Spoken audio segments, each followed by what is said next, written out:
સુરત શહેરના વરાછા પોલીસ સ્ટેશનમાં એક મહિલા અને બે વ્યક્તિઓએ હની ટ્રેપ કર્યા અંગેની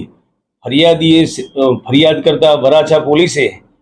ગુનો નોંધી તપાસ હાથ ધરી અને સદર ગુનાના કામે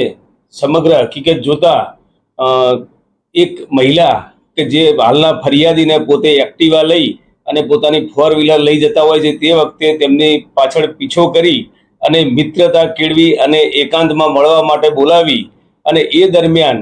એના પતિ આવી ગયા તેવું કહી અને વરાછા પોલીસ સ્ટેશનના વિસ્તારમાં એક સોસાયટીમાં તેની જોડેથી 2 વીંટી જેની કિંમત 1 લાખ રૂપિયા તેમજ 45,000 રૂપિયા રોકડા,